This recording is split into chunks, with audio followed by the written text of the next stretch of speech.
Time to get your fix.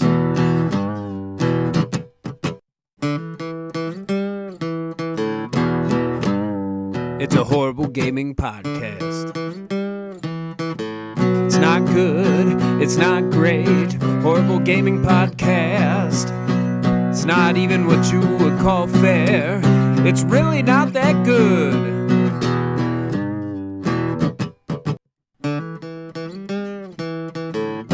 Horrible Gaming Podcast. And today we open the show with our news break with Knights 645. Welcome back to the show. Everything's still hype. Let's see here. Realm Royale, not a thing anymore. It was a thing for like a week, still not a thing. Destiny 2 is a thing. Amazing game. Pokemon is everything. Death Stranding, it's gone. It was there for like a week, now it's gone. Check back in next week for what is a thing and what's not a thing, or what is not.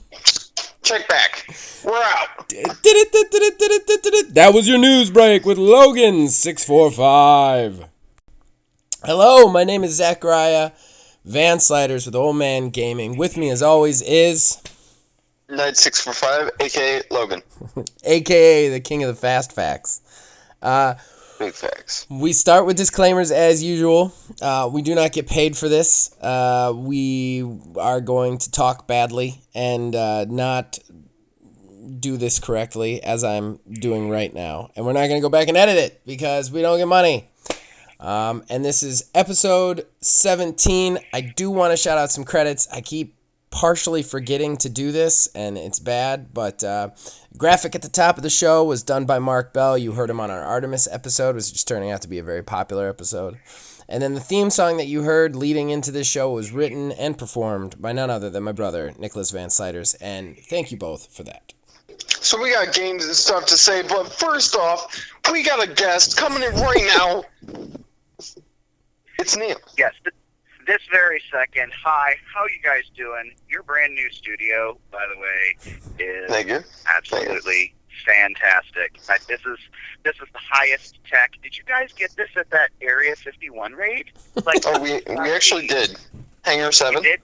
It is amazing, absolutely amazing. Thank you. Very Thank you. professional and absolutely no way imaginary or fake. What do you think about the levitating chairs? The levitating chairs, I am a fan. I do think, though, that they could use a little bit more stabilization and more cup holders. I can only hold about 3 or 4 drinks at a time. I think that we could do with a bit more. Also, your soda dispensers in the corners, I don't know. I think it needs a wider variety. Oh my god. It does. Our intern just doesn't do it. Our intern. We're going to fire him. Our intern. Anyways. Our intern who is also totally real, like our Quantum Studio is. Our Quantum Studio is completely real. We spent millions of dollars on this place. It is amazing. It's all in chrome. It's beautiful. Just our intern, I swear, it's Zach's like third nephew, so we felt bad for the guy. We're just like, Yeah, Maximilian. Okay. Maximilian Slouch. Maximilian. Yeah. And we're just like, okay, I guess. And now we feel bad, so we can't fire the guy, so we're just letting him. Hi, Maximilian. Yeah, you're doing great, buddy. just a coffee. So I'm just going to really quickly mark down on my little note piece of paper the time that our podcast went from gaming to improv podcast. Okay, got it. All right, so continuing. All right, well, this is correct, though. Thanks to our Quantum Studio, we have guest Neil, a tiny wizard. You might know him as ATW on the show. And I do want to say, Neil, you have a dubious honor today. You are the first ever repeat guest on the Horrible Podcast. So I must not have screwed it up that hard last time. We ran out of people. No one could possibly screw it up more than we screw it up on a weekly basis. That's so true. Like- If anyone was going to get kicked off the show, it would have been me weeks ago.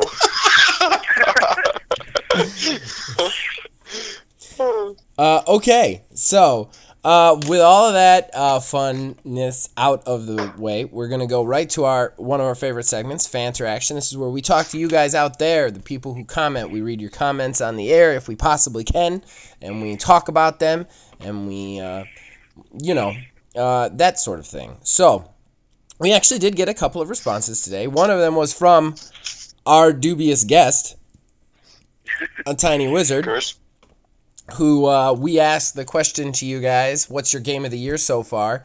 And you said your game of the year is Borderlands there, Neil.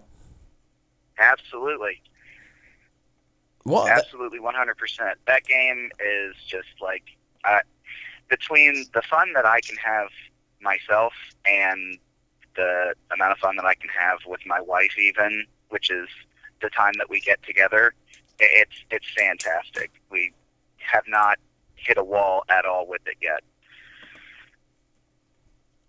Well, and that's awesome. That's absolutely awesome. And I do like that games nowadays are really kind of like pushing to bring back that that couch co-op. You know what I mean? Mm-hmm. We also had Kev Too Tall. You were actually the only person who actually answered the question. So congrats on that. But we did have Kev Too Tall wanted to share. He said, my understanding of Overwatch 2, we did discuss it last time, was that you didn't that if you didn't buy 2, you would still be part of the multiplayer side of the game, but buying 2 would get you the campaign side and multiplayer. Going forward, only Overwatch 2 would be sold. That was what I got from the announcement. Him just basically speaking, we talked about Overwatch 2, we didn't really quite understand what the point of that was, but I mean, isn't that the way it is with most things though? Like I guess it's kind of cool that they're adding the whole multiplayer suite. Like the people from 1 can play with the people from 2, like it's almost like an expansion, but I still feel like that's still a full game release, and it's still kind of weird to me. It's not terrible. It's definitely not. Like, I feel like that's better than it was before. Because before, you were going to be forced to buy it. But now, at least, like, you can still play with people from 2. And if you want to buy 2, then you can. But, like, if you want to stick with 1, you're not forced. Which I appreciate. Right. That's fair. I think it's. Oh, sorry. I think it's kind of a good idea, though. I mean, with some of these games coming out, you spend all of this time, let alone the money, and buying a brand new game, and then the next version came out. Everything that I have to walk away from. I mean, I do think the Overwatch 2 could have been handled more as like a premium update, more so than a whole second disc, but at the same time, I'm assuming it's way more information on that disc. Yeah. But, I mean, it's kind of like one of those things now. It's a jumping off point to where, I can go in, and if I just want to try out Overwatch, if I'm one of the 3 people on the planet who hasn't played it yet, to go get a used copy somewhere, try out the multiplayer, like, okay, this is a thing that I'm into, and then jump in and get the second. Right. Well, that's a good point. He also, just commenting on our hate-filled episode last time, said, good, let the hate flow within you. And then he pointed out that Ninja is a tool, which you also pointed out Ninja is a tool as well, because Ninja's a tool. Yeah. Epic Game out after the cheating gets you banned and recommitted to Faze not being unbanned. So the whole Ninja being a tool fell off. Him saying that stupid thing had no effect. If that statement brought change, I think we would have seen some massive backlash on Ninja. I don't agree that that's right at all. Like, the fact that, like, if Ninja's statement about Faze had somehow gotten him unbanned, that Ninja would be responsible for that. I think at that point, everybody should be responsible. I think Ninja should be taken to task now because he's saying stupid shit, regardless of what it is. And I don't want to suck the time out of this segment, but I do just want to say, Ninja, I know you're not listening to this, but should you listen to this, I want to say right now, I respect what you've done. I mean, I do. You've managed to make millions doing something that is completely different and outside the norm. You're bucking tradition. You're showing the world that you can be successful in a different way than is just the standard American go to college, go to high school, do what you got to do thing. And that's great. But you're a trendsetter, and that means that you have responsibility. You have to be an example, and you can't be an example saying stupid shit like this. You've got to think about what you're saying. You've got to think about your actions, because everybody's looking at you right now. You're the first to do this, okay? Okay. I'm glad me and Ninja now had this discussion, which he didn't listen to and was not Man actually drinks part of. too much Red Bull. What? Man drinks too much Red Bull. That's what happens. Dude, his piss has got to smell and look like neon nothing, man. Oh, God. His insides are like hollow. That's probably why he's upset. He's always got a stomach ache. He straight up pisses jet fuel. Okay, so we got to ask a fan interaction question this week. Logan? Why you always gotta throw it on me? Oh, my God. Heaven forbid. Ugh. You plan or... Oh, man. Okay, all right. I'm going to ask everybody, since our show is XO19, we're going to be doing some XO19 coverage today. I want to know out there what you guys thought about XO19. Do you think that Xbox is gearing up to replace their E3 conference? Do you think that the games were good? Did you like it? Did you think it was a complete waste of time? You're going to find out what we think. We want to find out what you guys think. Wait, and I want a second one. Please send in Death Stranded memes. Just put them in the comments. Send in Death Stranded memes. It's gonna be funny. I will also accept Untitled Goose Game memes. Yes! Because those are the best. Peace was never an option. Send in video game memes. There you go. All right, so XO19 was this last, it was Thursday, right? Or Wednesday? It was Wednesday or Thursday. I can't remember the day because, you know, I'm old and have kids and time blends together. However, I did watch it, and I know Neil watched it. I know Logan didn't watch it, so we're going to talk about it, and we're going to talk about what came of it, and we're going to get all of our reactions right now. And I got to say, right off the bat, Neil, first thing that comes to your mind, did you like it, did you not like it? Well, you know what? I enjoyed it overall, but I do have something written on my notes here in all caps. I think it's very important. No Fable 4, boo. Notable omission, Fable 4, that they've all but officially confirmed is in development. I don't know what Playground's doing over there, how long they're going to wait to tease us with this, but I think we've waited long enough, and after the disaster that was Fable 3 and the special disaster that was Fable Journey for the Kinect, I think we're owed this.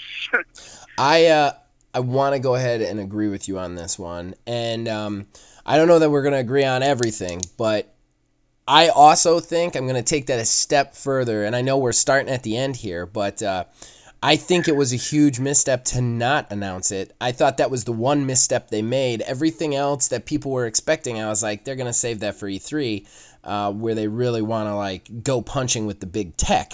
But this was very clearly right off the bat a game show. Like they were showing, these are all our games. These are every game we're bringing to the system. These are all our original games that are coming into Game Pass. That was kind of the through line of the entire conference. And what bothered me is at the end, they also, if you're not going to end the show on Fable 4 or whatever, or the new Fable game, you need something big in that last reveal spot. And what they put up was just not enough to cut it. And I actually feel bad for that developer at the end, because you could tell, because the crowd was chanting Fable 4 at the end. Well, I think what's interesting about XO19 is, especially given what Sony did last year, they're out of E3 and probably not going to come back. I think now Microsoft is experimenting with that possibility, and I think this might have been their first foray into that, but they didn't frame it as such, first of all, but I feel like they should have done it up like an actual E3 conference, ended on a super strong note, had something like, not that these aren't notable announcements, but something that's like E3 tier. Right. Because I feel like the announcements that were made were almost like some announcements, sure, but things that we either knew were coming or they felt weren't good enough for an E3 stage. And Right. I feel like that's kind of not cool. I don't know if I fully agree with that. I don't think they're going to leave E3. I think E3 is going to be their tech show, and I think this is going to be their game show. And I think that's what they wanted to, like, say to the audience this time around. I think they wanted to say, like, XO is going to be us throwing our games at you. Just every game we've got. And then E3 is going to be where we're talking about Rams and what's-a-who's-its and whatnot. But in that case, speaking on the grounds of Fable 4, why is Fable 4 not mentioned then? Why is that not your ender? It's the game. It's the game everybody's waiting for you to talk about. To the point where the crowd in the audience was actually chanting Fable 4. And then I can't remember what the game ended on, which is a bad sign for them. And it wasn't a bad one, but it was something like a remaster or something we've heard about, and it was just more footage of it, and it's like, we don't give a shit about this, which sucked. If they had been in the beginning of the show, I think they were the only publishers that kind of got the raw deal in the show. But before we stay on the Fable 3, let's move on a little bit through the XO. As we were talking about, huge, tons of game announcements. And basically what I felt like for this conference, yes, they did touch on xCloud a little bit, but they didn't give anything really concrete new that we haven't heard other than there's more games coming to it, but we know there's more games coming to it. That's how it works. I thought that this was just all about the games. Just games. That game forward language that they like to speak lately. And this was all about also saying, hey, remember Games Pass? Look at what it's worth now, Yeah. Oh, yeah. So yeah, what... Games Pass is... Oh, I'm sorry. No, go ahead. Games Pass absolutely is a no-brainer at this point. I mean, granted, I still haven't jumped on it yet, just purely because of my time, my free time that I have. It wouldn't be beneficial for me, but like during summer break, like absolutely 100%. Like you almost have to have it. It should be part of the Xbox Live Gold by standard at this point. Well, I mean, I think there's still some value to it, and they can also do stuff like the whole all access thing, which basically is a huge value because you get that 24 months of Games Pass free. But I think that Games Pass is huge. I think that it's revolutionary as far as it goes, and I'm on the record saying I'm not a huge fan of how digital video gaming is going. It kind of makes me a hypocrite how into Games Pass I am. But the fact that everything they announced at XO is going to be free day one if you have a Games Pass subscription, that's just huge. That to me was the winner right there. Because it was like, not only was I watching these games, it wasn't like they were just saying, look at these new games that you can get. It was like, look at these games you don't have to pay full price for. We're just going to give them to you. You got Games Pass, they're yours. Here, this is free, you know? I mean, and I know it's not straight up free, but like me watching that, it was like, man, I'm going to get all of this the day it comes out. So, what game are you most excited for, Neil? I know what mine is. Well, I personally, I don't know if this really counts because it's not a new game per se, but I'm absolutely 100% ready for the Halo Reach add-on to the Master Chief Collection. Yes. Yeah. Reach was, it's still my favorite out of the entire series. The multiplayer was great. The campaign was actually somewhat followable. the gameplay in general was just great. I Yeah. loved Reach, and I thought it was a huge misstep for them to not include it in the Master Chief Collection when it originally was announced. But I'm all about it, 100%. Yes. Yeah, I mean, that's Neil- awesome. That's great because that's You're not right. what I'm gonna pick. I do think I that is great too that it's just getting added to the Games Pass as well. Mine is Grounded. Grounded looks amazing. Logan, I'm gonna describe Grounded to you now because Okay. you're gonna love this game. This is a game for Okay. you. Here's what Grounded is. Grounded is a survival kind of hunter type game. It looks to me kind of akin to like I don't want to say Minecraft because there's too much combat in it, but almost like a shared world type of thing. But instead of like you hunting monsters or fighting creatures, you're just a kid who's been shrunk and you're in a backyard and you're fighting insects. Oh, like Honey, I Shrunk the Kids. Exactly like that. You build little houses, you build armor out of the like insect skins and shit. I'm looking at pictures of this right now. And it's I'm made loving by it. the guys who did Outer Worlds. Yeah, they I'm were loving actually it. making that. They were making it before the Microsoft purchase as well. So, I mean, it might be a little. It's like not dated per se. I Right. mean, it's pure. If it's anything, if Outer Worlds is any indicator of what it is that they're putting forward, this thing's going to be fantastic. You know, and I don't get too heavily into the turn-based RPGs, but if you look at the review scores everywhere, Obsidian has yet to release a crappy game.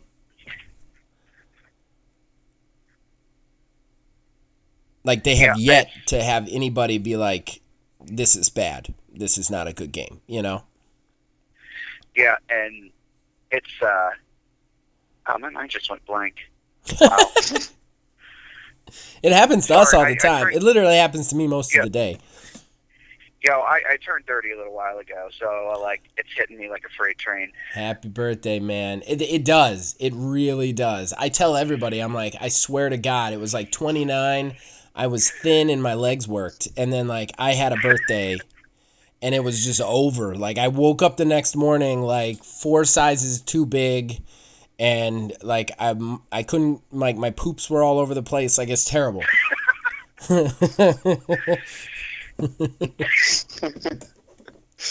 I cannot relate. I know you can't, Yes. Logan. You will, though. Someday all this will be yours. I'm looking forward to it. You play sports too, so you're gonna need like leg replacements by the time you're 30. Oh yeah. I'm basically already there. I'll tell you what though, you're a lucky motherfucker. So I could see it if like, I will be pissed if I'm 50 and you like turn 30 and you're like, oh, I'm great, let's go run 3 miles. I will straight up find a way to murder you. I also could still play shooter games better than anybody else for no reason, even though I never played it before. That's literally how it is, though. I just get lucky. So, okay. I also love all the games that came to Games Pass. I really, really liked the huge drop they did at XO. I thought that was really cool. The fact that like they were like, oh, by the way, 20 games just hit Games Pass, and they're AAA games like Remnant. Well, not all of them were AAA games, but you know what I mean. They're just like a ton of games. I ended up downloading 4 for reviewing later for the channel just because of that. And I like all the stuff that's coming. The fact that they're bringing Witcher 3 to Games Pass is huge, I think.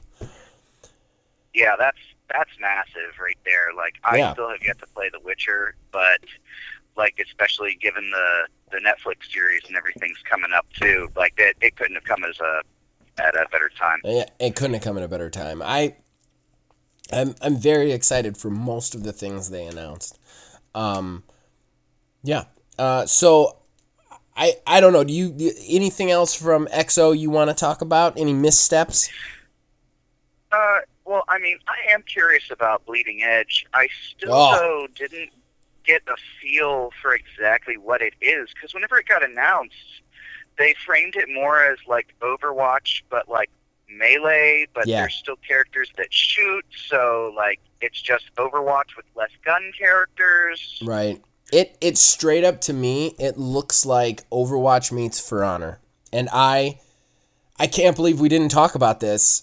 Thank you for pointing that out, because I am super excited for that game. I joined the Tech Alpha, couldn't get in because, of course, they had to drop it on a day I was out of town, but still, I'm super excited for that game. Like, I can't wait for a third-person melee game again, like, just to see if it lives up to For Honor and what For Honor is. But I tell you what's weird about that, though. They've got that available to download already. So wait, it's a preload, but it's like not out yet? Yeah, it's a preload. It's a pre-install. If you have Games Pass, you can install it now. If you don't, you can pre-order it and install it right away. But it doesn't come out until March 24th. That's too long. For 5 months, it's just gonna sit on my hard drive. It's weird. It's real weird. What is there to pre-download then? Especially if it's that far out, they're still gonna patch it and everything. Well, you're gonna download it. The version that you download is gonna be totally different. Well, and that's the thing. You can't play it. You literally can't play it. It's just like it shows up in your games, and if you click on it, it just goes, "Not time yet." And it was a quick download. I think it was only. Yeah, it was. I don't think it's the full game. I think it's literally just a placeholder. But I don't understand the point of that. Yeah. Like maybe they'll beam in the game like the day prior or something, so that you don't have to like install it on the day of. But 5 months out is a long time for that kind of thing. Yeah, I definitely agree. I'm hoping the system gives you some sort of notification too that it's ready to go, because like, unless you're like a rabid fan who's like drooling basically waiting for this thing, right, you could very well forget about it even being ready to go, and then it's like, oh wait, that thing came out that I was excited for. Well, and what's even worse is they didn't actually announce the date, the release date at XO for that game. So like when I saw it on the dashboard, I was like, oh man, it's just out today? That's amazing. It was not out today. Wasn't even close to out today. But you see what I'm saying? Like it's like you hadn't announced a release date. Why would you then make it pre-installable and make everybody think that it is out today, you know? Yeah, that doesn't really make any sense, because, I mean, if that were the case, any old game that's going to be released in the next year or two that's been announced, just throw the moniker up there to download it and have it ready to go. Right. Pay for it now before it's even out. Right. Mm-hmm. It's very strange. And I will say, I think Bleeding Edge is making a mistake with their release date. I think anybody who is releasing a game 2 weeks prior to April or in the month of April has made a terrible mistake with their life choices. Why anybody would release a game anywhere near Cyberpunk is just lunacy. Absolutely, 100%. Actually, though. And I this game looks really good. I'm very excited for it. I'm going to play it quite a bit. But why would you release literally less than a week from the release of Cyberpunk? That's insane to me. Like, you're crazy. Like, why would you... Like, you're not that popular. Hell, people I talk to don't even know about you. If you're a game coming out within that window, man, if I was the CEO, guys, I'd just come down and be like, hey, guys, put some more polish on it. We're pushing it back a month. Like, don't put it in there. Like, don't put it in there. Nobody's playing any other game but Cyberpunk for that, 6-week period. Right. Actually, though. Okay, I think that's it for XO. I think we've covered just about everything big from it. I mean, there was definitely some more game releases, but if we go into all the games, we're not going to have time for any other subjects. So, all right, so that brings us to our next topic, a topic I'm kind of really excited to talk about. It leaked last week that EA is taking a couple of their developers, and they're all getting together to basically rework the biggest failure of 2019, Anthem. So, right. And they've alluded to it being like an Anthem 2.0 or an Anthem Next update. Basically, they're trying to kind of pull a No Man's Sky, rewrite history, and make this game good at the last minute, or pull a Destiny, I guess, Destiny 1. So here's the question. Do we trust them at this point to do this? Like, personally, if this was Ubisoft, I would be like, yeah, definitely, I'm on board. I would go out right now and get another copy, just start playing it because I know it'd get better. But honestly, if it was Ubisoft, I never would have sold it because they would have been making it better by now. But this is EA. We have been burned by them so many times. So many times. What do you guys think? Logan, you've played a lot of Anthem with me. Neil, I know you're not a big games of service guy, but feel free to weigh in too. Absolutely. Not even a little bit. I don't trust them. I don't trust the company. And just the game in general. Anything attached to that game now, I don't trust. And so, unless they throw like 3 updates at me within the next month that just change a lot about the game, I'm not even going to ever re-download it. And I feel like that's going to be like a lot of people. So I don't get why they're bringing it back. It's kind of like failing a test and then showing off your F to everybody and being like, don't worry, this will change. I can only go up from here. And I don't understand what they're doing with it. I felt like it was already dead. And I don't know. It's kind of like beating a dead horse. Okay. What are your thoughts, Neil? I think that they have just been scrambling from go. I mean, that whole article came out from Kotaku about the Anthem's development, as it were. And then the game launched, and it wasn't anything like people were expecting. They've since abandoned their roadmap. And BioWare is just hemorrhaging employees left and right. I mean, it's not, the game's not even been out a year yet, and then everybody's just like, no, like, that's it, I'm done with this. They have to at least try this full reset to get some of their money back, I guess, which I can't begrudge them for that. But at the same time, like, what is going to wipe?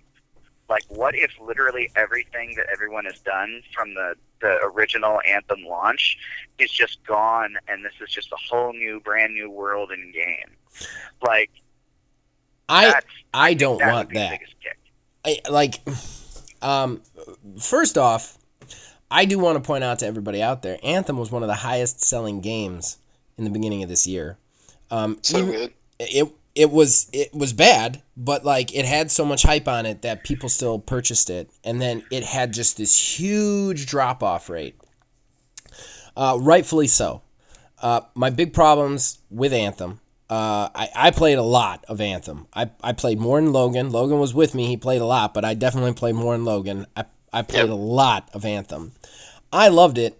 The problem with Anthem, though, is like it plays really well right off the bat, but they had serious server issues, which is huge with games of service stuff. And then they had nothing to do in the end game. So what they ended up doing was they ended up trying to like patch things, and it just, instead of like just doing their updates and then patching it later, they had no balance between patching and correcting things comparatively to releasing new content. And then their roadmap went to shit, and that's when I traded it in. So I would love to go into a store and repurchase this game and play it. I really liked this game. And I think that this would be possible if it weren't for the fact that we're about to get new systems. I think the new system things put a real hurt on this, because by the time they get this out, we're gonna have new systems. Like, we're not even gonna be looking at that old stuff. You know what I mean? So Yeah. I think if they were trying to pull a turnaround a year or two ago, okay, I'm for you. But like, they're not. They're trying to pull a turnaround in the 8 months before we get new systems, and I don't think that that's realistic. I also want to say that all of that out on the table, if they do update this and they do stick with it, it will be the first time EA has shown me anything that's consumer forward. Yeah. And that's been my big problem with that company, is that they drop stuff the minute they have a problem. I know I'm probably one of the only people on the face of this planet that really enjoyed Mass Effect Andromeda. I did. I mean, people can be mad at me, but it is what it is. I really liked that game. I actually liked it a little bit better than the originals. Not the polish. There was definitely bugs. There was definitely problems. But I liked some of the choices they made in that game more than I liked the original games. I was really excited for sequels and DLC. DLC, no matter what they tell you, was literally teased in the game. They dropped it immediately. They dropped it immediately when they had Backlash. They patched the faces once, and then they just stopped doing anything for this thing. That kind of stuff bothers me. I don't like it when my companies just drop. Like, if it's a bad game, take your lumps, double down, and fix your game. Like, we're in an age where that's possible. Like, stand behind your products and give them chances, you know? Fully agree. Yeah. Fully agree. I also think, too, like you had mentioned about, trading it in and possibly wanting to get it again if this is good, it is worth considering if it's something like No Man's Sky. When No Man's Sky came out, like, it was a full-on $60 game. Everybody despised it, and it dropped all the way down to, like, $10, something like that. Yeah. But then once that next update came out, everybody was, it's good now, and they went out and all bought it. Well, then the price shot back up. Yeah. Is it worth considering buying Anthem now on the off chance that, hey, if this update works out, then I can get it now for like $10 used somewhere and then have a good full price game for only $10? I'm really glad you brought that up. We kind of had that weird discussion on Facebook about it, and I was like, man, I hope he says that on the podcast.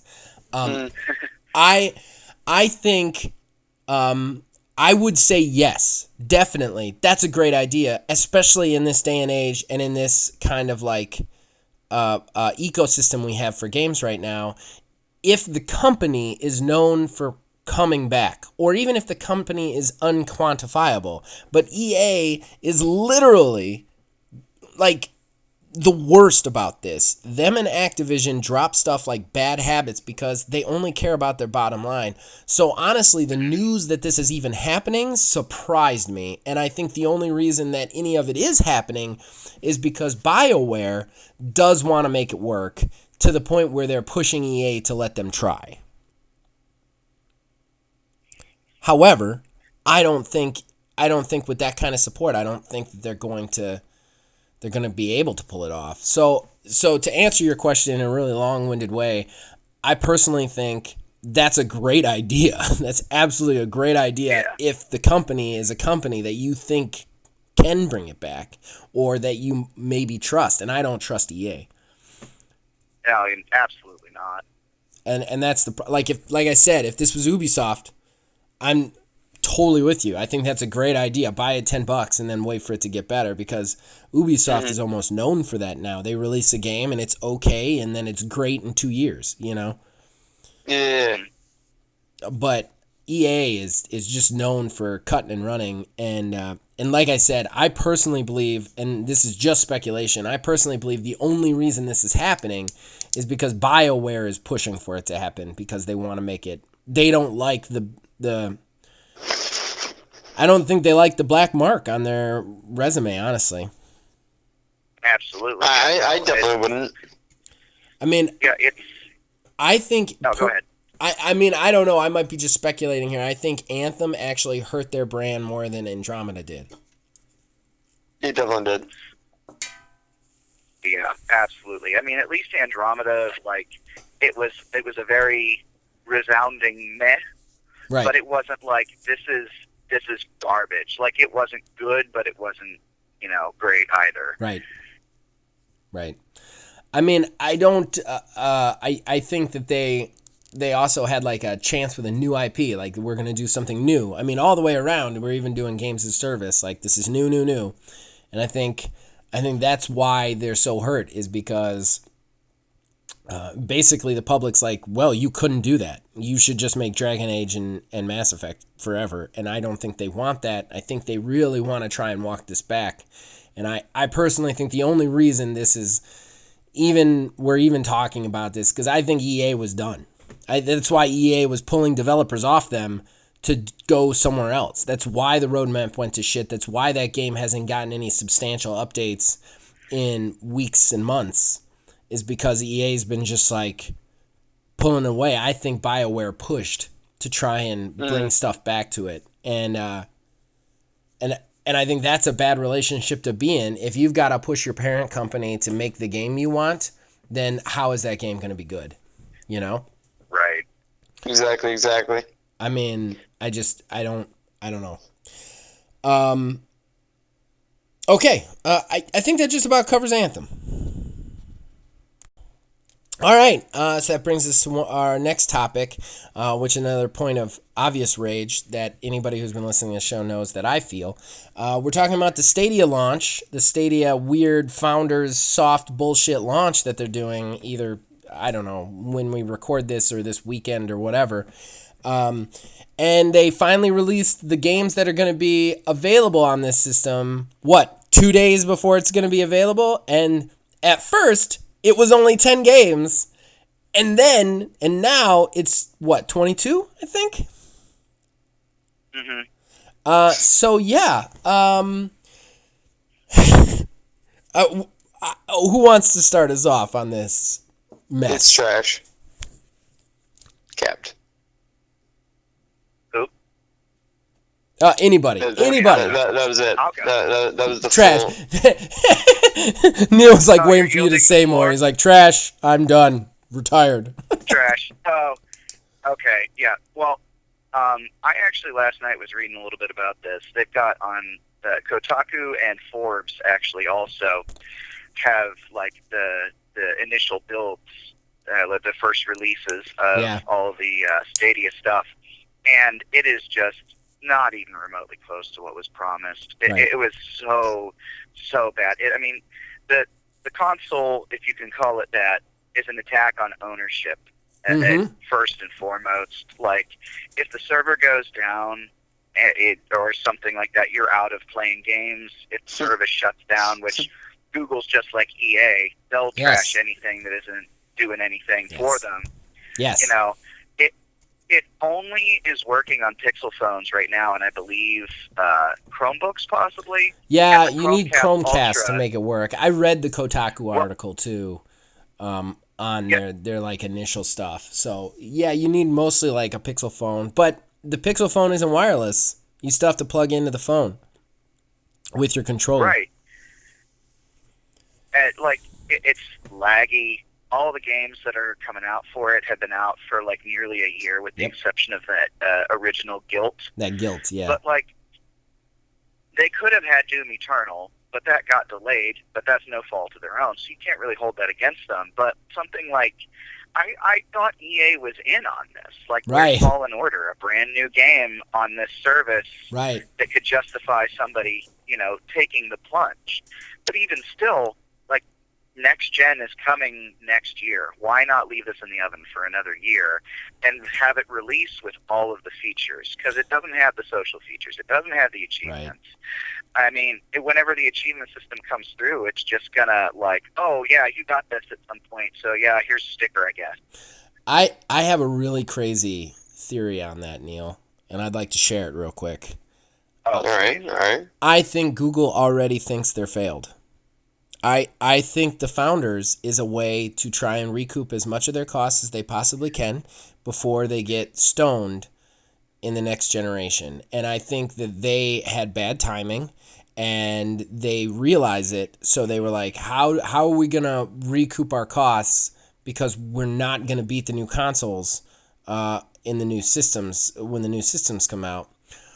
Well, we'll sell it in a Founders Pack and try and get some of our money back. That's what I think. I think they're already preparing to cut and run, and that's the only reason I can fathom that they would release such a subpar version of their own software.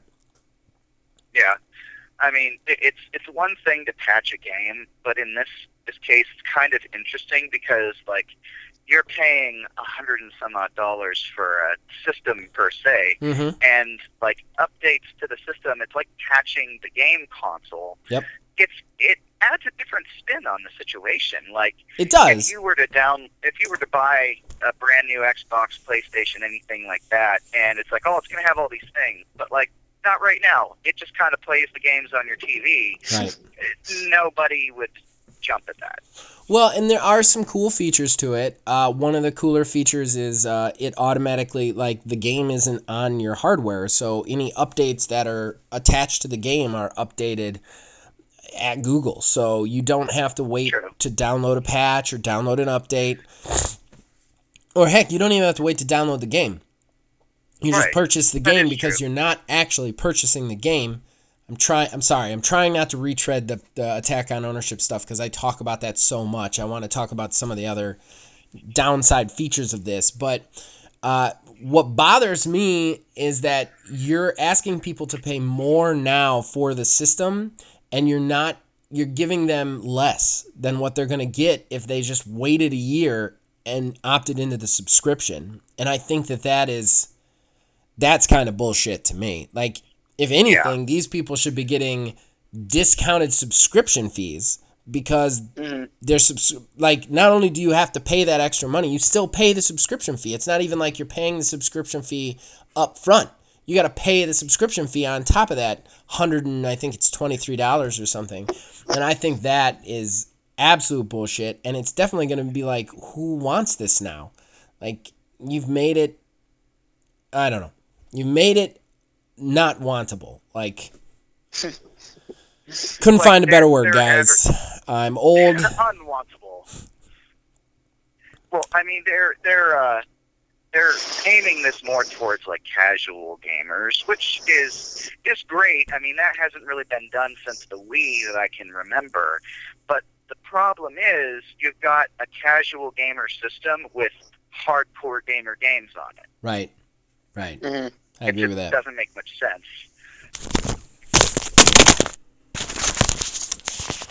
I'm sorry about that noise. That was 100% me dropping the phone.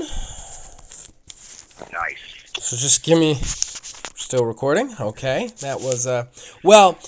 for anybody out there who wants a little backstage access, my phone sucks, and I can't... The new one that I have doesn't seem to work with a speaker, so I literally have to just talk into it on a phone call, on a three-way phone call. But to do that, I have to make this really awkward stack of books to get it up close enough to my mouth. And if you bump that stack of books, it just falls all over the place. You would think when we got levitating chairs, I'd just get a mic stand, but what can you do?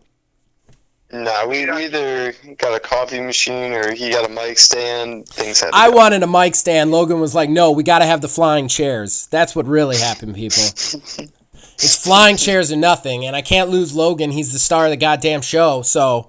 I'm in charge of the budget. What's the show without Fast Facts? I don't know why anybody put me in charge of the budget. They did, though, and this is what we're doing. Mistakes were made. Okay, all right. I think we've covered Stadia Launch. It's bad. Okay, since ATW's on the show, we got to do a fun list segment. So this isn't the normal horrible list segment or the fantasy corner. We just decided to list our 3 favorite story-based campaigns. So this question was right in Neil's wheelhouse. I made sure that it's all Neil today. So we're going to give him the floor first. ATW, what are your 3 best video game campaigns of all time?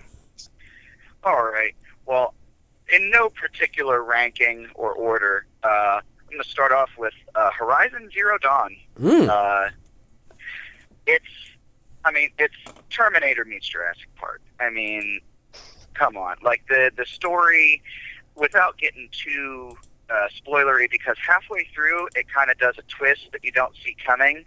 But this story sets up catastrophe that happened at the beginning that kind of made people go back to like nomadic ways, but it actually uses the environment and things to tell the story as to what happens. And like the first part of the game is kind of like a linear-ish. It's open world, but you have clear, places you need to go. Right. The first time you come across a street light, you start questioning things. And from there, it just snowballs into some crazy. Honestly, I would be okay if they made this a movie. Nice. Next up, I would say, is Prey. The reboot Prey, Ooh, not wow. the original Prey. Okay. The Prey, I really am sad that this did not make more of a splash than it did. Right out of the gate, it's like the first 10 minutes, I mean, it's kind of spoilery, but, I mean, the first 10 minutes sets it up as you starting a new job, working on a space station. Something goes wrong and you restart the day. And it's very confusing to you until you smash a window and realize you are in an experimental containment area, and your mind is just like blown from there. And it just, all of the different things that keep happening. This game, all the way up to the very last second of the game is like, oh my god, what the fuck. And then finally, I'm going to go with the Devil May Cry DMC reboot that came out in 2011. Yeah, this game, it's a reboot of the story, and I'm really sad that they're not continuing with this DMC storyline. Devil May Cry 5 was great, but I did also enjoy this DMC. It kind of gives more real story to Dante and his brother Virgil, and basically the story keeps you invested by making Dante more of a personal person. They keep his same badass bad boy attitude the whole time, but they actually add story beats and backstory that's like outside of like logs or like item information that you would find in the original games. That is really interesting. I would never pick Devil May Cry, and that's awesome, man. That's awesome. That's some anime bullshit, but that's awesome. It is, but it's that good anime bullshit. If that's in your wheelhouse, it's your jam. I had this weird switch get flipped in me a few years back. Well, it's more than a few years back now, but like I have a chest. I'm 6 feet away from a chest where I have over 2,000 hours of anime that I own. I'll never watch it again. I don't like anime. I just bottomed out on it. I don't know what happened. It's the same with Star Wars. Like I was just like, nope, fuck it, no more Jedis. Like I don't know what happened, but yeah, I gotta give this anime to somebody. It's ridiculous. Eventually. I am a very willing recipient.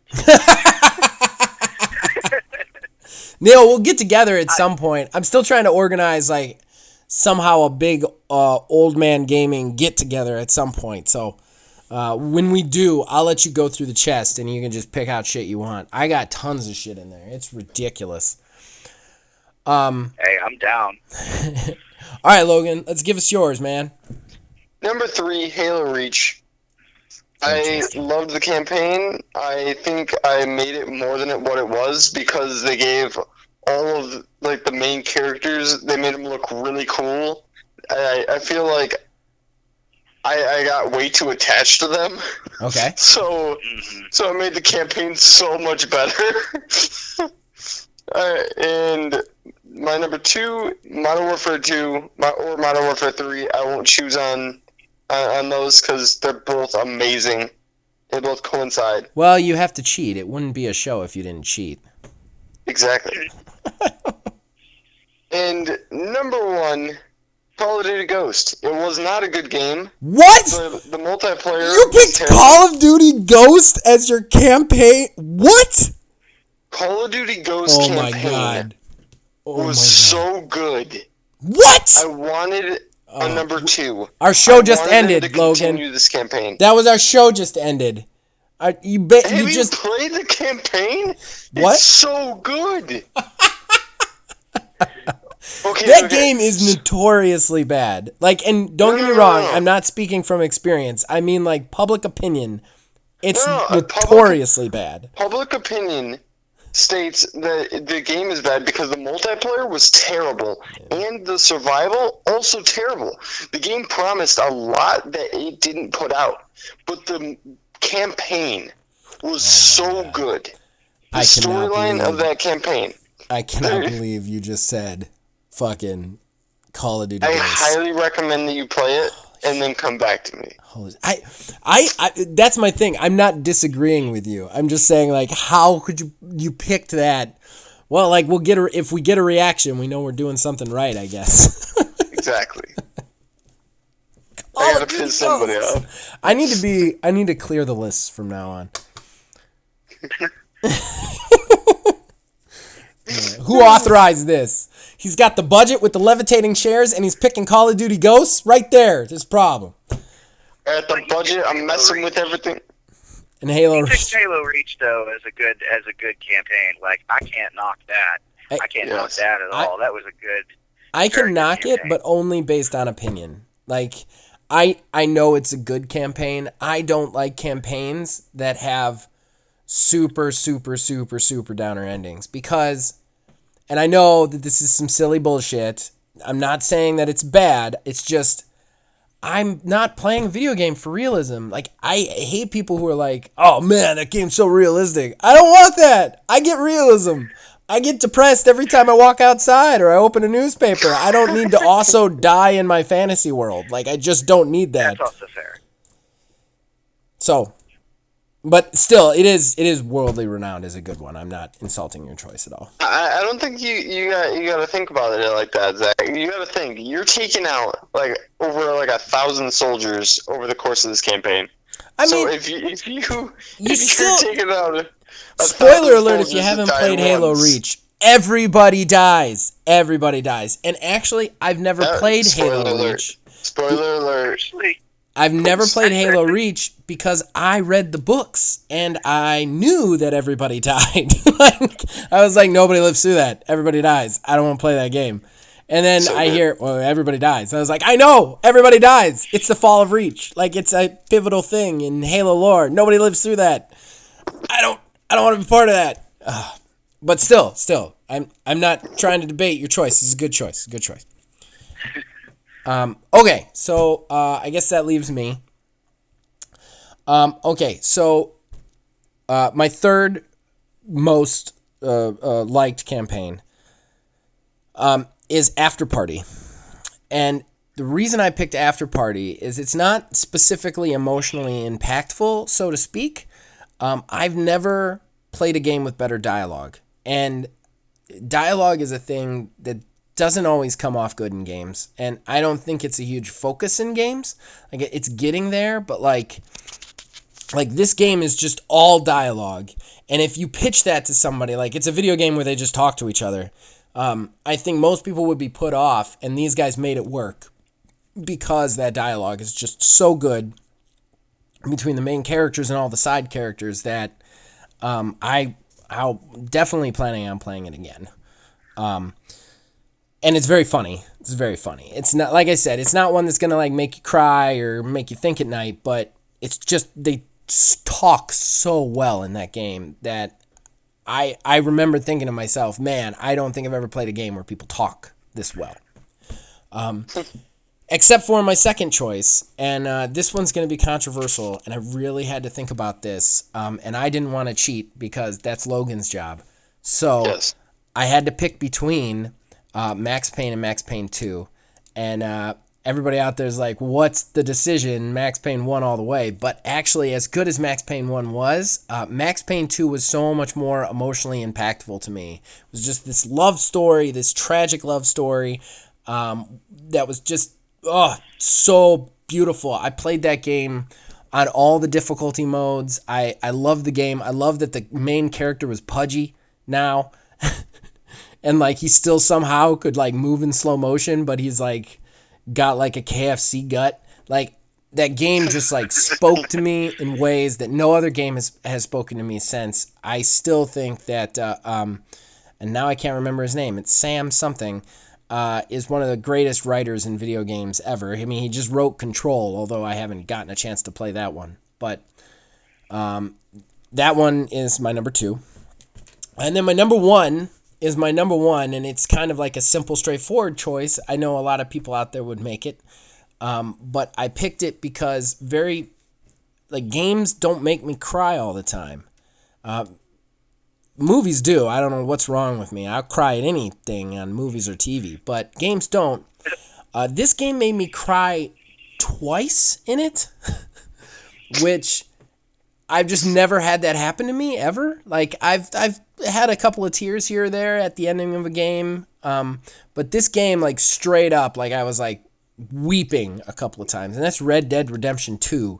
That game and the story that it tells, like, yeah, you can say the control system's overcomplicated, there's no fast travel, but like all of that brings you closer to the character. Whether you like it or not, you become just like engrossed in him because he really is you. And I don't want to give spoilers for the game, but there are many moments, because that one's a little bit newer, but there's a couple of moments where I straight up cried at just how beautiful that game is and just how crazy that story is, and it's just so interesting to me. So those are my 3. Oh, Logan, you're not going to mock me? No. Now I feel bad. Now I feel bad because I mocked you so hard. That was absolutely perfect. Well, we are way over Brought a time, tear to my so I'm going to go right to shameless self-promotion at this moment. So, Logan? My YouTube, as always, Night645. ATW, got anything in the pipe? Well, not really. I mean, I kind of started working on something, but, time constraints, this, that, and the other. Doing a little bit of writing, just opinionated stuff. See where it goes from there. But outside of that, this podcast here, whenever I show up, is what I do. Well, we love having you on, man. I definitely love having you in the studio. I in the absolutely studio. love being here. Every time the studio gets bigger as well, it's great. It's growing. I don't know what you're feeding it or what this amorphous creature is, but it is definitely getting bigger, and we may have to fear it. I mean, that is the downside of the Quantum Studio, is you have to crawl through the slime tunnel in order to get into it, because it is a living thing that is digesting us as we speak. Yes. Still, ATW, it's always wonderful to have you on, and whatever you do, count me in for viewing, reading, or watching it. As far as I go, you're on the channel, Old Man Gaming. I do reviews on Monday. I do the Disco of the Dumb currently on Tuesday, which is my Outer World Stupid playthrough. I do Borderlands 330 with resident Borderlands expert Philbilly 330. Well, that's a Borderlands playthrough. And then, of course, every Friday, check out A Horrible Gaming Podcast right here. And, find us on Facebook, find us on YouTube. And if you comment on either of those platforms, I will do my best, everything in my power, to read those comments out on the show. So, thank you for listening. Thank you for making 17 episodes possible. And we'll see you guys next week.